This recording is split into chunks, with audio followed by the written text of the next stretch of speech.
నమస్కారం. ఒక పెద్ద మార్పు రావాలంటే దానికి ఒక వ్యక్తి చాలు అంటారు కదా. ఈరోజు మనం అలాంటి ఒకరి గురించే మాట్లాడుకోబోతున్నాం.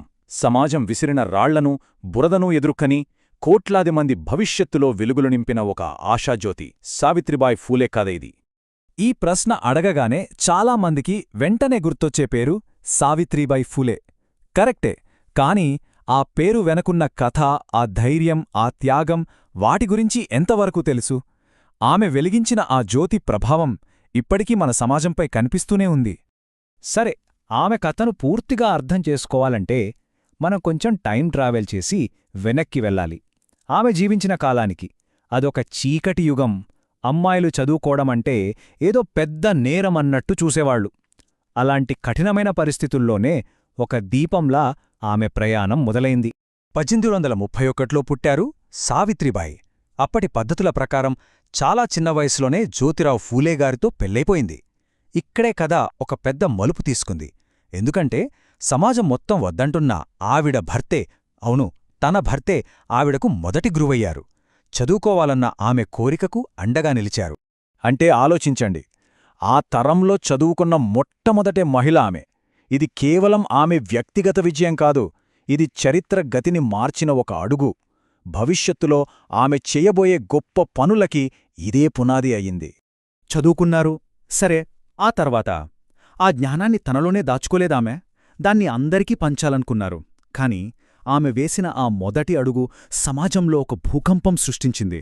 దానికెదురైన వ్యతిరేకత మనం ఊహించలేనంత దారుణంగా ఉండేది. 1848. ఈ సంవత్సరం గుర్తుపెట్టుకోవాలి. భారతదేశ చరిత్రలోనే ఒక ముఖ్యమైన సంవత్సరమిది. ఎందుకంటే ఆ ఏడాదే తన భర్తతో కలిసి సావిత్రిబాయి అమ్మాయిల కోసం, అవును కేవలం బాలికల కోసం మొట్టమొదటి స్కూల్ తెరిచారు. అదొక విప్లవాత్మకమైన చర్య. కాని ఆ స్కూల్కి వెళ్లే దారి పూలబాట కాదు, రాళ్లబాట. రోజూ ఆవిడ మీద రాళ్లు విసిరేవాళ్లు, బురద చల్లేవాళ్లు, ఆఖరికి పేడ కూడా విసిరేవాళ్లట. ఇంతకీ ఆవిడ చేసిన తప్పేంటి? ఆడపిల్లలకి చదువు చెప్దామనుకోవడమే. మరి దీనికి ఆవిడెలా స్పందించారు? భయపడ్డారా? వెనక్కి తగ్గారా? లేదు. ఆవిడ సమాధానమేంటో తెలుసా? ఒక అదనపు చీర. అవును, తనతో పాటు ఇంకో చీర తీసుకెళ్లేవారు.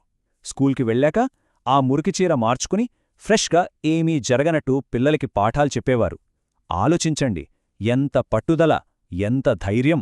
విద్య అనేది కేవలం మొదటి అడుగు మాత్రమే అని సావిత్రిబాయికి బాగా తెలుసు. అసలు మార్పు రావాల్సింది సమాజంలో. ప్రతి మనిషికి గౌరవం దక్కాలి. అందుకే ఆమె పోరాటం క్లాస్రూమ్ దాటి వీధుల్లోకి వచ్చింది. చదువుతో పాటు సమాజంలో వేళ్లూనుకుపోయిన ఎన్నో చెడు ఆచారాలపై కూడా పోరాడారు.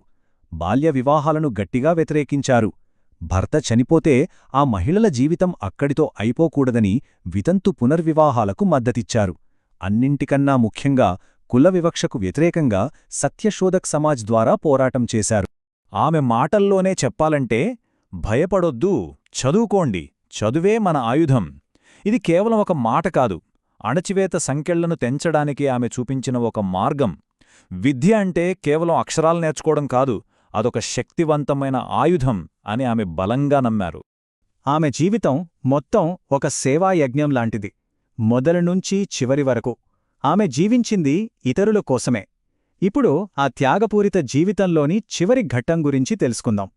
1897 పూణే నగరాన్ని ప్లేగు వ్యాధి పట్టి పీడిస్తున్న సమయం. అందరూ ప్రాణభయంతో పారిపోతుంటే సావిత్రిబాయి మాత్రం తన ప్రాణాలను పణంగా పెట్టి రోగులకు సేవ చేశారు. ఒకరోజు ప్లేగు సోకిన ఒక అనాథ పిల్లాడిని చూసి చలించిపోయారు. ఇంకేం ఆలోచించకుండా ఆ పిల్లాడిని తన వీపుమీద ఎత్తుకుని ఆస్పత్రికి తీసుకెళ్లారు. ఆ క్రమంలో ఆ వ్యాధి ఆమెకు కూడా సోకింది. చివరికి మానవత్వానికి సేవ చేస్తూనే ఆమె తన చివరి శ్వాస విడిచారు. సావిత్రిబాయి ఫూలే ఈరోజు మన మధ్య భౌతికంగా లేకపోవచ్చు, కాని ఆమె వెలిగించిన ఆ స్ఫూర్తి దీపం అది ఎప్పటికీ ఆరిపోదు. ఆమె ఆశయాలు ఇప్పటికీ ఈ ఆధునిక సమాజానికి కూడా దారి చూపిస్తూనే ఉన్నాయి. ఆమె మనకొక గొప్ప వారసత్వాన్ని ఇచ్చి వెళ్లారు. విద్య, సమానత్వం, ధైర్యం, సేవ, ఇవే ఆ 4 స్తంభాలు. మరి మన కర్తవ్యమేంటి? ఈ ఆశయాలను మన జీవితాల్లో పాటించడమే, ఆ వారసత్వాన్ని ముందుకు తీసుకెళ్లడమే మనం ఆమెకు ఇచ్చే అస్సలైన గౌరవం. ఆమె మాటల్లోని ఆ నిజాన్ని చూడండి. ఒక్క చదువు మారితే సమాజం మారుతుంది. ఎంత నిజం కదా? చీకటి నుంచి వెలుగులోకి, అజ్ఞానం నుంచి జ్ఞానంలోకి, ఇదే ఆమె జీవితం మనకిచ్చే సందేశం. ఒకే ఒక్క వ్యక్తి, ఒకే ఒక దీపం కోట్లాది జీవితాలను వెలిగించగలదని ఆమె చేసి చూపించారు. ఆ జ్యోతి మనందరిలో స్ఫూర్తిని రగిలిస్తూనే ఉంటుంది. అసలు ప్రశ్న ఏంటంటే, ఆ వెలుగును అందుకొని మనం ఎలాంటి మార్పును తీసుకురాబోతున్నాం?